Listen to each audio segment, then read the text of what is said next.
Tel Aviv também foi tombado como patrimônio da Unesco, em função de ter muitas construções aqui do estilo Bauhaus. Então, esse estilo Bauhaus é um estilo que ele é funcional, também chamado internacional. Bauhaus em função do nome da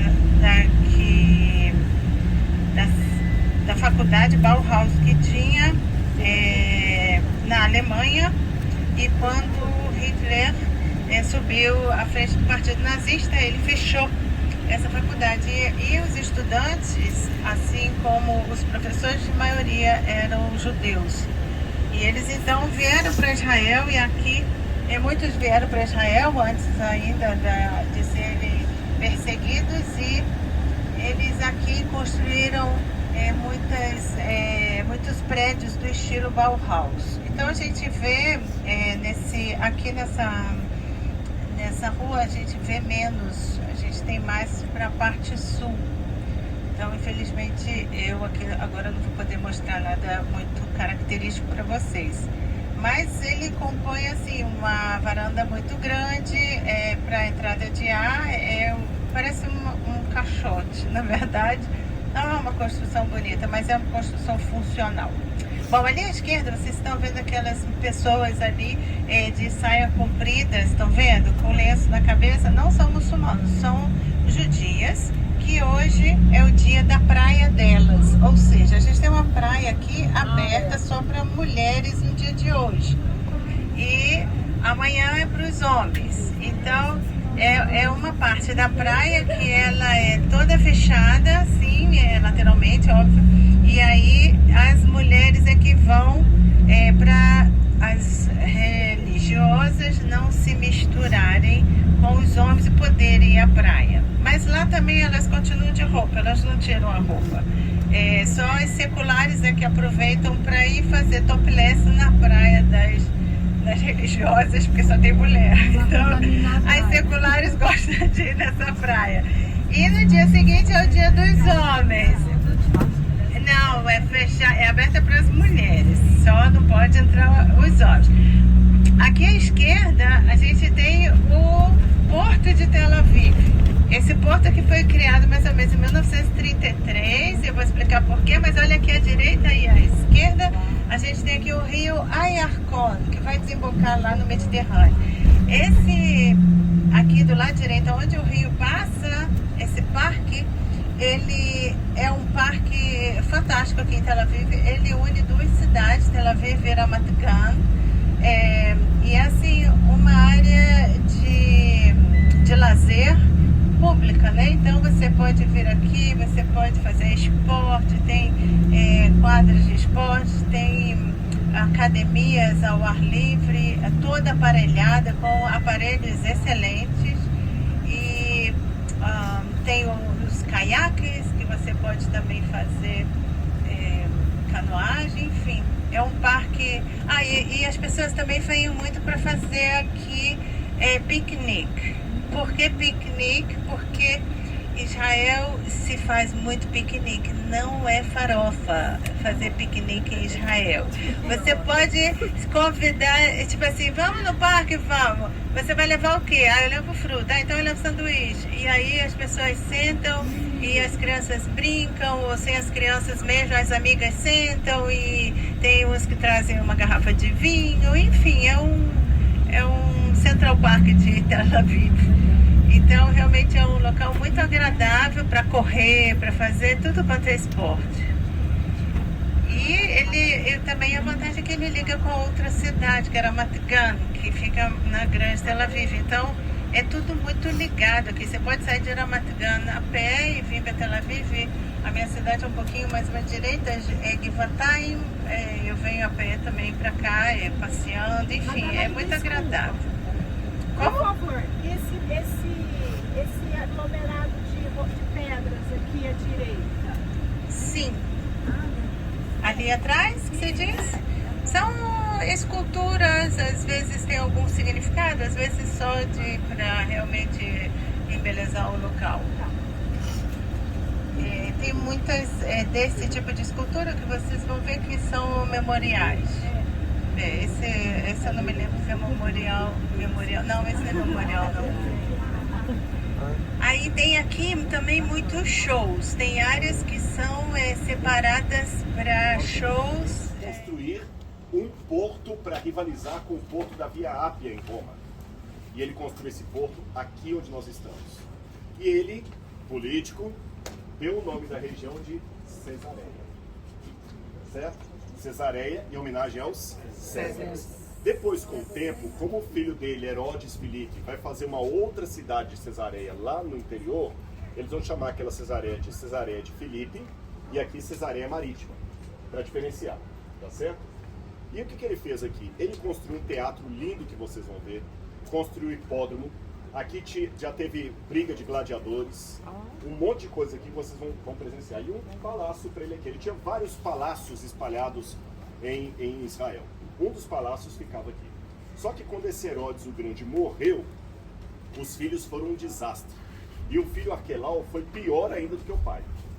Foi pior ainda que o pai. Quando ele morreu, ele deixou em testamento dividir a terra para 3 dos seus filhos. 3 dos seus filhos. Herodes Antipas, Herodes Filipe e Herodes Arquelau. Só que o Arquelau, os 3 não valiam nada, mas o Arquelau conseguia valer menos ainda. Aí os romanos tiraram de Arquelau o direito de ser o rei da terra e trouxeram prefeitos ou governadores romanos. Sabe quando uma empresa está indo mal, aí o banco coloca um interventor ali? Colocaram um romano para administrar. Só que os romanos, quando chegaram aqui, falaram assim: não, Jerusalém, essa cidade é judia demais, é muito crente, muito religiosa. Aí eles viram que aqui Herodes tinha um palácio maravilhoso, uma cidade com todo o estilo romano, é melhor governar daqui. Então, nessa época que os procuradores romanos governavam, ou prefeitos romanos governavam a Judeia, eles não moravam em Jerusalém, eles moraram aqui. Eles só iam para Jerusalém em épocas de festas especiais, para inaugurar uma ponte, alguma coisa assim. Qual foi um procurador romano importante que é mencionado nos evangelhos? Pilatos. E Pilatos não morava em Jerusalém. Quando Jesus foi crucificado na festa de Páscoa, Pilatos estava lá porque era Páscoa. E lá ele julga Jesus. Mas Pilatos morava aqui. Tanto é que aqui em Cesareia, eles encontraram a primeira prova arqueológica da existência de Pilatos, que vocês vão ver no Museu de Israel. Aqui tem uma réplica original, nós vamos ver no Museu de Israel. Uma pedra em segundo uso é reciclagem, que estava debaixo de uma escada do teatro, onde tem o nome Tibério, César,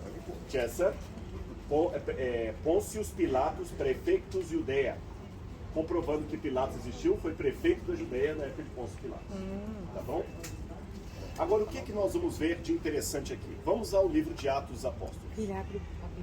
Você lembra que eu falei que os procuradores ficavam aqui, e aqui tinha toda a infraestrutura romana. Aí, na época do livro de Atos dos Apóstolos, lá em Jope, onde nós vamos conhecer hoje à tarde ou amanhã, vou ver como é que é o schedule, lá em Jope estava Pedro.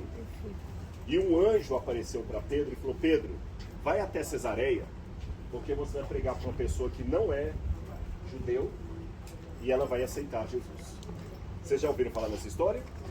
Eu vou lê-la para vocês aqui. Atos dos Apóstolos, capítulo 10. Aqui onde nós estamos, morava um homem chamado Cornélio, que era centurião de uma companhia do exército romano chamada Italiana.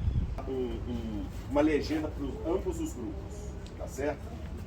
Aqui em Israel, nós vamos ver algumas coisas que eu falarei tradição. Quando eu falar tradição, é apenas uma maneira educada de dizer que aquilo ali ou é mentira ou não tem nenhuma possibilidade de ser verdadeiro. Mas para não ofender, a gente fala que é tradição. Quando eu falar tradição, por quê? Vocês vão ver muita tradição aqui. Vocês vão ver um lugar, até se quiser, até um lugar que Maria sentou para dar de mamar para Jesus. Isso é tradição. Eu respeito quem gosta de ver, vocês vão ver, mas eu tenho uma responsabilidade com vocês. Livre demanda, exatamente, né? Ou por que eu tenho? Eu tenho responsabilidade acadêmica e também vocês... Poxa, eu quero ir lá com o Rodrigo, eu não vou ensinar para vocês uma coisa que eu sei que não é verdade. Entenderam o que é tradição? Quando eu falar possibilidade, é como se eu dissesse assim: olha, Paulo esteve aqui, mas pode ter sido 1 quilômetro para lá, 500 metros para cá, por aqui, possibilidade.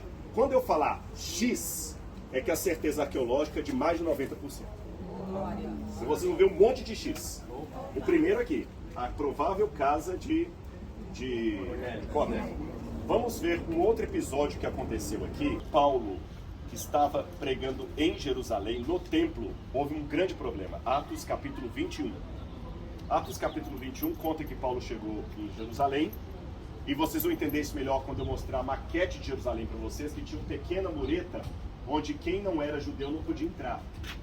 E Paulo entrou com Trófimo ali, mas Trófimo era circuncidado, mas o pessoal começou a gritar. Paulo colocou um pagão aqui dentro e queriam apedrejar Paulo, e quase mataram Paulo. Os romanos tiraram Paulo e bateram em Paulo. Paulo falou o seguinte: eu sou cidadão romano, eu mereço um julgamento. Ora, se ele merece um julgamento, onde é que vocês acham que havia o tribunal de causas especiais? Aqui.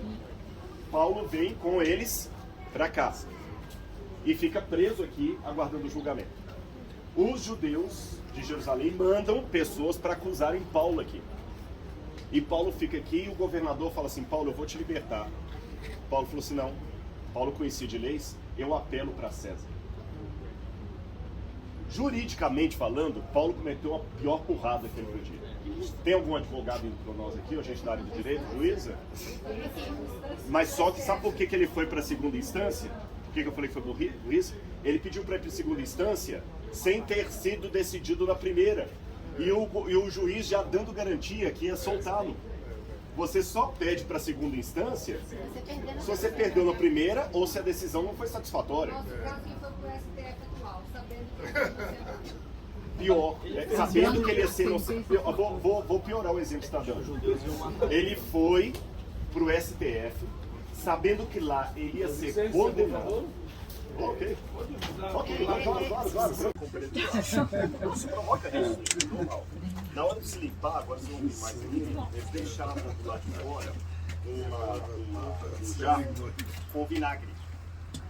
E o que eles faziam? Pegavam esponja do mar, enfiavam numa vara, pegava ali, passava na água aqui, tá vendo que tem um corredor d'água aqui, ó, um canal d'água, se limpava, depois lavava aqui e punha no vinagre. Agora que vocês ouviram isso, agora eu vou pra... Isso é verdade, viu? Nada disso foi eu. E tem até coisas mais interessantes, por exemplo, havia escravos que ficavam acendendo incenso aqui por causa do mau cheiro. Quando vinha alguém mais elitizado assim, tinha um grupo que ficava tocando por causa da flatulência. Agora que vocês já viram essa informação, olha o que diz aqui o Evangelho de João.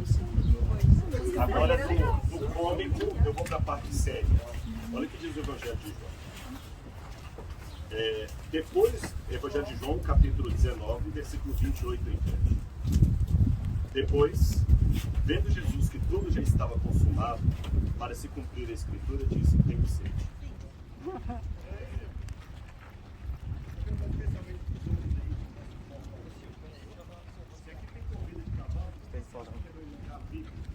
A curva, é que no fim da curva. Responderam aqui. Ali, ó. Por que aqui? Então, no meio da curva. Gente, onde é que a corrida tem mais emoção? Nas curvas. Não, tem gente. Responderam ali, ó. Na curva. Onde é que acontecem os acidentes? Então você está tendo corrida de cavalo aqui, que é o melhor lugar, que aqui você vê, olha. Tá certo? Então por isso que o lugar onde o rei ficava era justamente aqui em cima, porque está perto da curva. Os acidentes aqui é a visão normal. Agora só que não era só isso não. Além da corrida de cavalo, eles praticavam também uma outra coisa também. Luta de gladiadores. Então, nesse vídeo que vocês estão vendo aqui, lembra? Mas não era judeu, Herodes era judeu, mas ele era romanizado, ele queria colocar Roma em tudo. Então, Roma tinha a luta de gladiadores, vamos colocar a luta de gladiadores aqui também. Então, aqui era o lugar onde os gladiadores colocavam os deuses deles, acendiam incensos, e aqui ele se preparava, pegava a terra, colocava na mão, fazia esfoliação, e daqui ele saía para lutar. Um detalhe também, gladiador não lutava só com gladiador. Lutava com o que também? Animais feras. Justamente à minha esquerda e direita de vocês, esses buracos aí, é onde ficavam os leões, ursos selvagens, os animais. Então imagina, agora com a cabeça da época, o que era o rei estar aqui em cima, o barulho das feras rosnando aqui embaixo. Perceberam? Imaginaram? As feras rosnando e tudo, e quando soltava o leão aqui, como é que o bicho saía enfurecido? A emoção que estava aqui dentro, o bicho Pensou. rosnando aqui embaixo, e daqui saíam os gladiadores de todo mundo. Então esse aqui era o lugar onde o rei gostava de ficar. E ele pediu para, ele apelou para César. E o governador falou, poxa Paulo, eu podia ter te soltado aqui. Então aqui provavelmente era a casa de Cornélio, dos demais chefes das guardas romanas, inclusive o que prendeu Paulo. E onde é que seria provavelmente o lugar onde Paulo foi julgado perante Festo, por exemplo? Vamos conhecer agora esse lugar.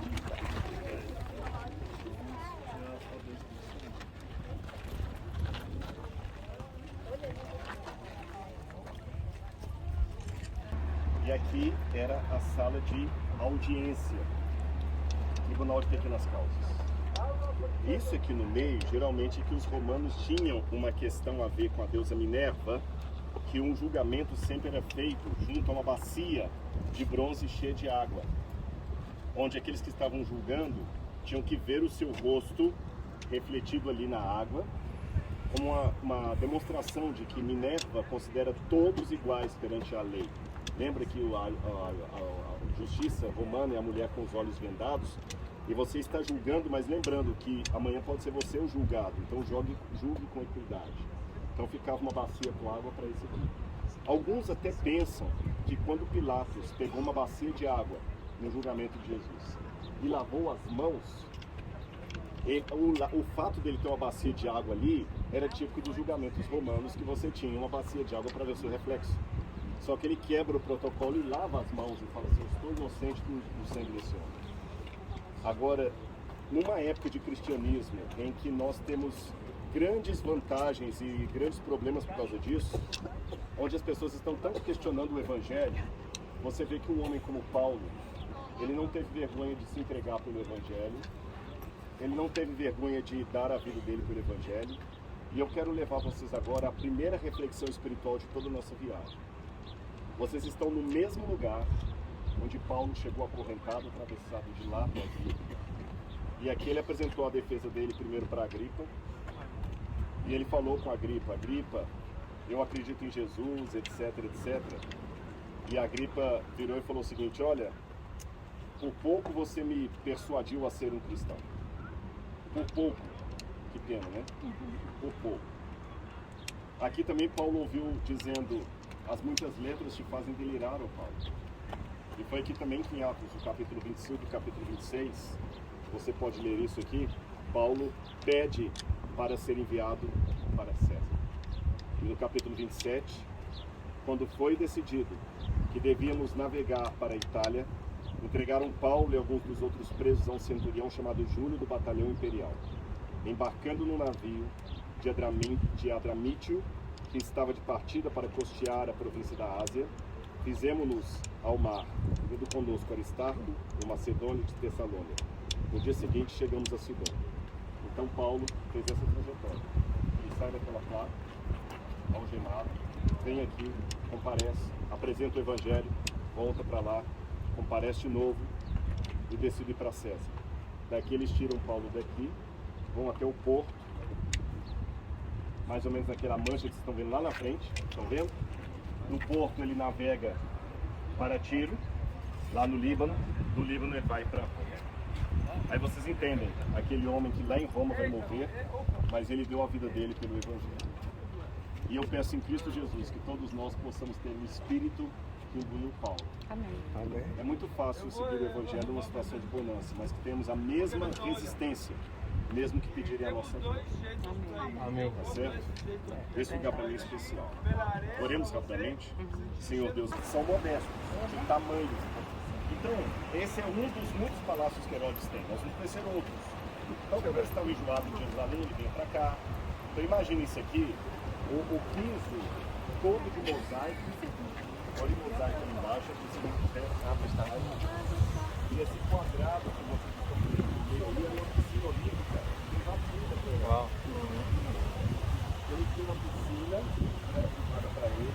Aqui onde nós estamos de carro quarto. A piscina privada, a sala de reunião, aqui. E ele nadava na piscina, foi tomando água de ferrando lá. Oi? Provavelmente. Tá boa, né? E ele tinha sauna, ele tinha hidromassagem, ele gostava de uma vida fácil. Agora vocês vêm encontrar lá um homem acorrentado e aqui o luxo, quem estava esperando o reino daqui e o reino do céu. Então você vê a diferença. Sandra? São os cantores. Cadê vocês? Você quer virar fazer um vídeo, né? Aí, não.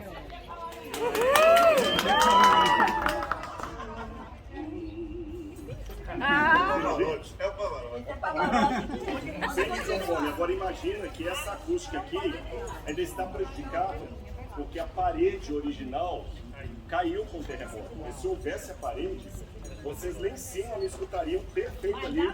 Lá na frente. Dá pra ouvir Não sei se perfeito. tá ouvindo bem? Sim, é um teatro, não é música da gente, é um teatro. As Tá pessoas vendo? E eu não estou sentadas brincando, não. Tô falando. Minha voz é alta.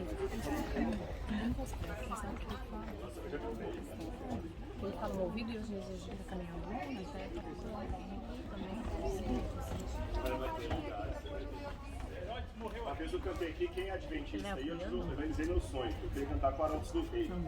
Aí eu vim com o José Navarrete, o Erno Brau, e não sei mais quem é, e a gente juntou, eu fiz o baixo, não sei fazer pra letra, o Erno Brau fez o parito. E a gente cantou um quarteto aqui, debaixo de chuva, tava chovendo, no da chuva e cantando. Aqueduto.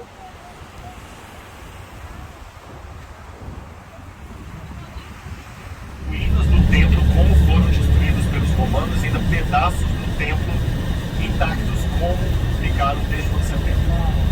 Nós vamos ver. Vocês vão ver lugares por onde Jesus passou mesmo, gisto. Tá certo? Agora, quando os romanos destruíram Jerusalém, eles ainda, para humilhar os judeus, eles colocaram duas moedas. A primeira moeda foi a moeda Vicus Iudate, que era uma moeda que os judeus tinham que indenizar Roma pelos gastos militares que Roma teve destruindo Jerusalém. A outra moeda, que eu tenho até um exemplar dela no Museu do NASP, que é uma moeda muito rara, era a moeda chamada Iudeia Capta, onde tem uma mulher sentada debaixo de uma palmeira, chorando, e era Jerusalém capturada. Os judeus ainda continuavam morando aqui na área de Israel, na terra de Israel, mas não tinha um país deles mais. No ano 132 depois de Cristo, houve uma revolta aqui. Um líder revolucionário chamado Bar Kokhba, que se proclamava Messias, queria com uma revolução, com uma guerra civil, expulsar os demônios, os romanos. Vocês vão entender por que eu falei isso? Lembra do endemoniado de Gadara? Quando estiver lá, vocês vão entender por que eu fiz esse ato falho aqui. E ele queria proclamar o Estado judeu. Ele até fez uma moeda, que eu também tenho lá no museu, caríssima. Essa moeda que ele é rara de comprar, onde ele punhou o templo ali, que ele ia reconstruir o templo. Só que o imperador Adriano veio, acabou com a revolta de Bar Kokhba, pegou todos os revolucionários e fez uma fila de mais de 2.000 cruzes aqui em Cesareia e outra lá em Roma. E de noite ele colocou fogo nos corpos de todos os revolucionários. Uma área aqui de Síria e Palestina. E ele falou, pois agora a terra de Israel vai se chamar Filistina. Filistina, a rigor, é terra dos filisteus. Só que em hebraico, a letra P e a letra E é a mesma letra. O som só diferencia se você colocar um dagesh, que é um pontinho dentro, ou tirar. Ah, a gente não fala farmácia com PH, não é isso? Então, Filistina é um trocadilho para Palestina. Então, a Palestina nunca foi um país, mas começou no ano 135 depois de Cristo, por causa de Adriano. A partir daí, essa terra aqui foi disputada por muitas pessoas. No 4º século depois de Cristo, Constantino, supostamente, o imperador romano, se converteu ao cristianismo. E aqui, os cristãos dominaram a terra de Israel. Foi chamado Império Bizantino. Quando chegou no 6º século, os persas invadiram aqui, expulsaram os cristãos, o rei de Sassânida, e dominaram aqui. Quando chegou no ano 690, vieram árabes convertidos ao islamismo, tomaram Jerusalém, construíram em 692 depois de Cristo aquela cúpula dourada que vocês vão ver que é o cartão postal de Jerusalém. Alguém até comprou já um imã de geladeira. 692 que ele foi construído, não é? Depois eu vou explicar por que Jerusalém ficou tão importante para os muçulmanos. E aí a terra de Israel ficou sempre na mão de um, na mão de um, na mão de um, na mão de um. Aí os cristãos, para criar um lugar seguro para peregrinação em Israel, mandavam as cruzadas. Aí tinha os cruzadas, brigavam com os cristãos, com os muçulmanos, aí tomava, aí veio o imperador aqui, depois veio Saladino, depois veio pronto, Saladino, vários outros, os mamelucos.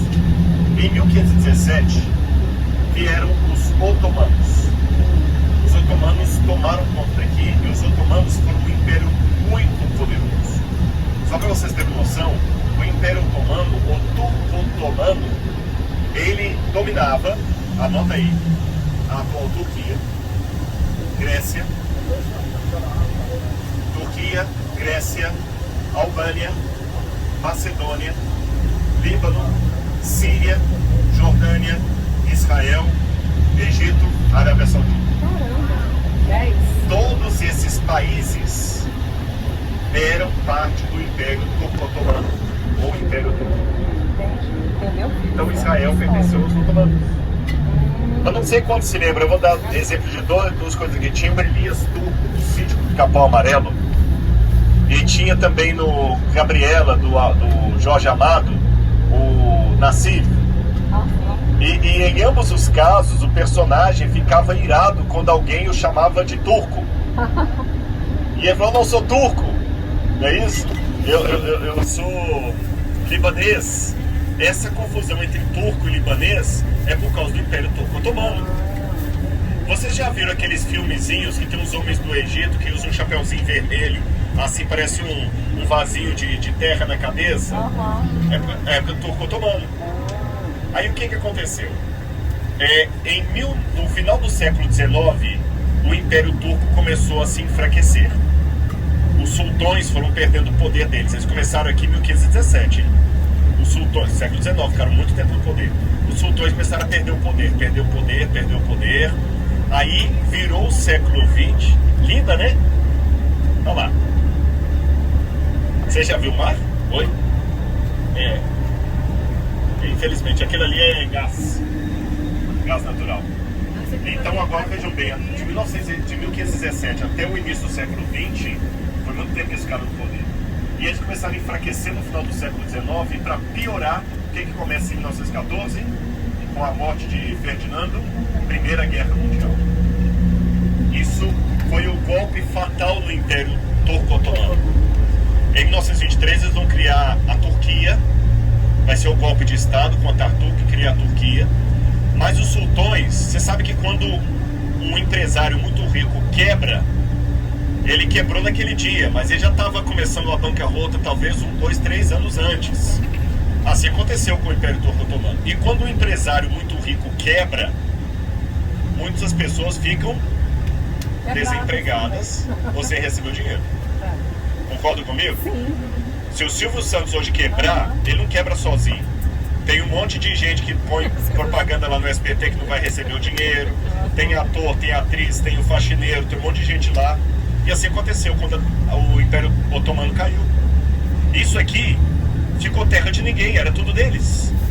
Quem tomou conta daqui na época? a Inglaterra. A Inglaterra era uma ilha, ainda, né? Uma ilha, mas ela tinha um poder de fogo tremendo. Tremendo. Tanto é que vocês lembram das Índias Ocidentais, a Companhia das Índias Ocidentais, na época do Gandhi, como é que a Inglaterra dominava tudo isso aqui. Só que a rainha da Inglaterra, que era Lili de hoje. Betinha. Eu tô falando isso aqui nos anos 1940. Betinha, que nessa época ela tinha 85 anos aí. A Lili começou a perceber que entre a Primeira Guerra Mundial e a Segunda Guerra Mundial, se ela não fizesse alguma coisa, ela ia perder o trono. Porque vários outros reis tinham sido destronados na Europa. A Prússia perdeu o reino dele. Quem tinha sobrevivido foi o Mônaco, o rei da Espanha, e a Inglaterra, a Commonwealth. O rei da Itália caiu, todo mundo caiu, e aí vem a Segunda Guerra Mundial para piorar. O que a Inglaterra fez? Nós não vamos conseguir segurar isso aqui. Ela começou a devolver a independência, mas no jogo. Foi aí que Gandhi consegue a Índia se independer, várias colônias começam a se independer. Só que o que ele ia fazer com isso aqui? Para quem que ia ficar isso aqui? O Oriente Médio nessa época era um mosaico de tribos beduínas brigando entre si. E eles tinham uma coisa aqui que interessavam o mundo inteiro. Quem que vocês deduzem que era? Não era o rei. O que você acha que tem aqui no Oriente Médio que o mundo inteiro quer? Petróleo. E quem conhece um pouquinho de história sabe que a Inglaterra sofreu um golpe muito grande quando o Egito fechou o canal de Suez. E o petróleo não conseguia chegar lá. Aí raciocina como se fosse a Rainha Elizabeth e os dela ali, né? Os comandantes dela. Como é que eu vou segurar o petróleo desse lugar se eu não consigo ter domínio sobre lá? Aí sabe o que ela fez? Como é que é o seu nome? Marcos.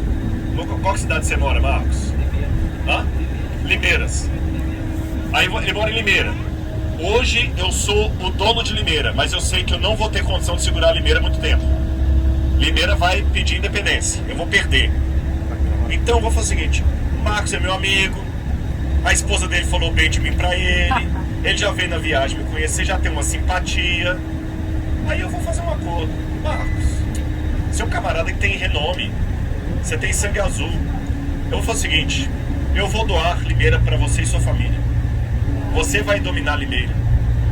Aí só vou pedir uma coisa, se é uma gentileza sua, deixa eu abastecer meus carros no posto de gasolina aí da cidade, sem cobrar nada. Aí você vai ganhar muito. Então me vende mais barata a gasolina. O resto tudo é seu. O ônibus é seu, o estádio de futebol é seu, o shopping center, você é dono de tudo. Era um bom negócio para ele. E eu segurava. Entenderam o que a Inglaterra fez? Aí começou a lotear o Oriente Médio, que aliás esse nome Oriente Médio, Oriente Próximo, é relacionado à Europa. Começou a lotear isso aqui. Pegou a família dos sheiks e deram os Emirados. Entendendo?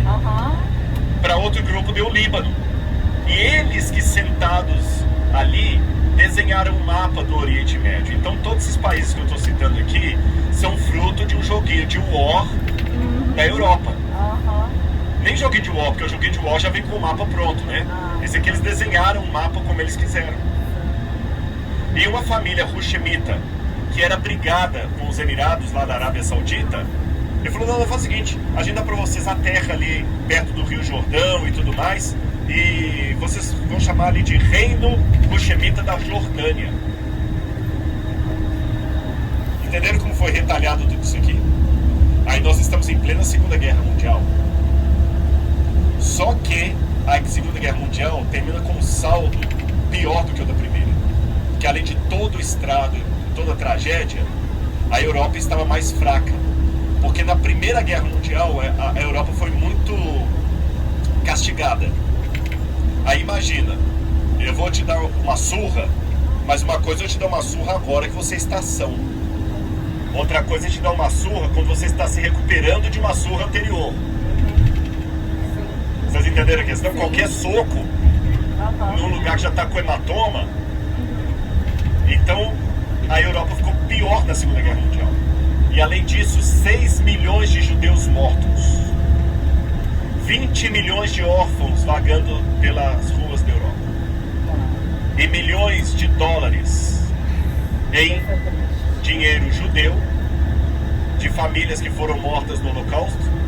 E esse dinheiro estava em bancos da Suíça, Luxemburgo, Suécia. Aqui no final dessa rua, à esquerda, e aqui também a gente passa para ir para o Mercado das Pulgas.